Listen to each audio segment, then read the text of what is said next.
Hello friends, నేను Ramya. Welcome to VR home chef and explorer. Chicken కర్రీని ఎప్పుడైనా డిఫరెంట్గా ఇలా ట్రై చేసి చూసారా? చాలా టేస్టీగా ఉంటుందండి. కొత్తగా అనిపించింది, టేస్ట్ కూడా చాలా బాగుంది. ఎలా చేయాలో క్విక్గా చూసేద్దాం.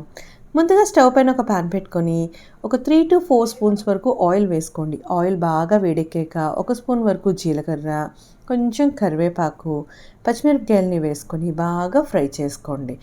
ఇలా ఇవన్నీ బాగా ఫ్రై అయిన తర్వాత 2 మీడియం సైజ్ ఉల్లిపాయలని ఇలా రఫ్గా చాప్ చేసుకుని వేసుకొని కలుపుకుంటూ ఫ్రై చేసుకోండి.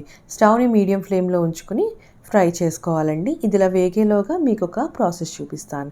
ఈసారి ఒక 2 టమాటోలు, ఒక 10 వరకు జీడిపప్పు, కొన్ని మిలన్ సీడ్స్ని, అదే అండి తర్బూజా గింజలు అంటారు కదా, దాన్ని కూడా అన్నీ కలిపి మెత్తని పేస్ట్ లాగా చేసుకుని పక్కన పెట్టుకోండి. ఆనియన్స్ స్లోగా ఫ్రై అయ్యి ఇలా ట్రాన్స్పరెంట్గా డ్రైగా ఫ్రై అయిపోతాయండి. ఇలా పూర్తిగా ఫ్రై అయిపోయిన తర్వాత మాత్రమే దీంట్లోకి పేస్ట్ని కూడా వేసేసుకోవాలి. 3 కలిపిన పేస్ట్ చేసుకున్నాం కదండి, ఇది వేసుకొని ఆయిల్ రిలీజ్ అయ్యేంత వరకు ఫ్రై చేసుకోవాలి. ఇది ఇలా వేగేటప్పుడే దీంట్లోకి 1 స్పూన్ వరకు అల్లం వెల్లుల్లి పేస్ట్ని, కొంచెం పసుపు, కారం, రుచికి సరిపడేంత సాల్ట్ని వేసుకొని కలుపుకుంటూ వేగించుకోవాలండి. ఇది ఇలా వేగుతున్నప్పుడే మూత పెట్టుకుంటూ వేగించుకున్నారంటే ఫాస్ట్గా కుక్ అయిపోతుంది.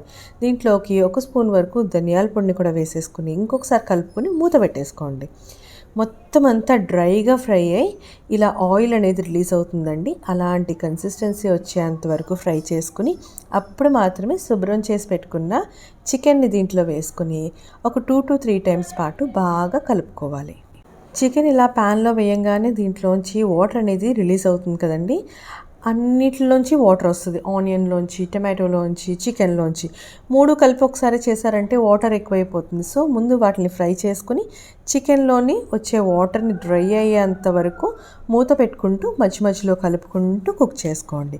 మొత్తం అంతా ఇలా పూర్తిగా డ్రైగా కుక్ అయ్యి ఆయిల్ సపరేట్ అయ్యేంత వరకు సేమ్ ఇలాగే చేసుకోవాలండి.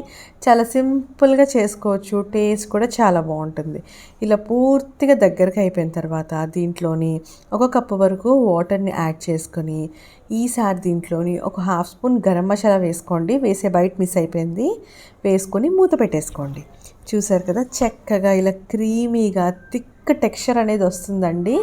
మనము జీడిపప్పు, మిలన్ సీడ్స్ వేసాం కదా, దానివల్ల ఈ టెక్స్చర్ కూడా చాలా క్రీమీగా ఉంటుంది. ఇలా దగ్గరకు అయిన తర్వాత చక్కగా కొత్తిమీరని ఇంకొకసారి వేసుకొని ఒకసారి కలుపుకొని దించేసుకున్నామంటే చాలా బాగుంటుంది. చపాతీస్లోకి బాగుంటుంది, రైస్లోకి బాగుంటుంది, ఫ్రైడ్ రైస్లోకి దేంతో తిన్నా చాలా బాగుంటుందండి.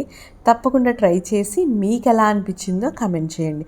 నాకైతే చాలా నచ్చింది. Thank you for watching.